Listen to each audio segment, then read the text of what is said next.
近期，美日澳三国在太平洋展开联合战术训练，除美国派出的航母以及澳大利亚的两栖攻击舰，日本的出云号准航母备受关注。它正在展开为期4个多月的印太地区部署任务。分析指，日本正不断追随美国，以达到其突破和平宪法的目的，而美国也通过多个小圈子，企图向亚太地区输出泛北约化的全球战略，以意识形态划分阵营，以地缘安全威胁拉拢盟友。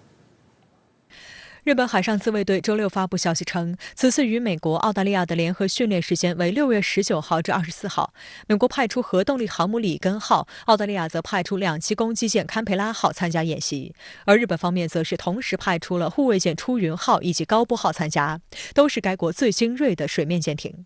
日本共同社称，美日澳三国的联合训练是为加强在安保方面的合作，以应对所谓来自中国的威胁。日美澳呢，现在应该说是这个美国在太平洋地区，尤其是在东亚地区定的这么一个所谓的铁三角。那么它的这种联合演习，随着这种层级啊，还有这种参与度啊，包括说是规模的越来越大呢，可以说是它这种太平洋北约的基础框架就已经形成了。那么这是在过去包括冷战之中都没有出现的一个情况，可以说呢，对整个太平洋地区的影响是非常之巨大的。太平洋的冷战呢，我认为现在已经从这个狼来了的这么一个阶段，变成了一个实质的这样的一个筹备准备的这么一个阶段。参与演习的日本出云号直升机护卫舰尤其受到外界关注。虽然号称护卫舰，但经过甲板改造后，出云号具备起降 F-35B 的能力，被媒体形容为准航母。出云号也被认为是日本企图突破和平宪法的标志之一。值得注意的是，出云级的2号舰加贺号也于今年3月进入造船厂改造，重建后整个起飞甲板将变得更为宽阔，便于舰载机起飞。实际上，此次出云号与美澳联演是其为期4个多月的印太地区部署任务的一部分。出云号是本月13号从日本横须贺港出发，沿途不断进行各种联演。在本次演习结束后，将参加预定于6月29号至8月4号由美国主导的环太演习，9月会与澳大利亚联合举行卡卡杜演习，以及另一由美国主导的太平洋风联合演习。结束后还会与印度海军举行联合演习。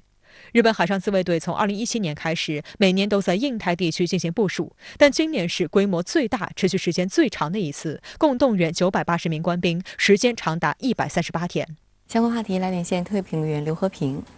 刘先生您好，日本海上自卫队25号宣布，已在太平洋与美国海军、澳大利亚海军进行了3国联合战术训练，您对此如何解读？我认为，对于美日澳三国的这次军演，我们不仅要关注谁来了，更要关注谁没有来，尤其是关注那些应该参与军演却最终没有参与军演的国家。只有这样，我们才能解读出其中的真正玄机。根据日本方面的说法，这次军演的目的是为了确保印太地区的军事安全，是属于印太战略的一部分。那么大家知道，当前印太战略的发起国，尤其是发起了印太四方安全对话的国家，主要有4个，那就是美国、日本、印度与澳大利亚。在这种情况下，本应该出现但却最终没有出现的第一个国家便是印度。而印度缺席美日澳联合军事演习，实际上也就证明了印太战略以及印太四方安全对话机制处于了3缺1的这么一种状态。或者说，印度只是政治与意识形态上的参与，并没有真正参与印太的安全事务。我认为第2个本应该参与而没有参与的国家便是英国，因为此前英国跟美国、澳大利亚已经结成了美英澳军事同盟，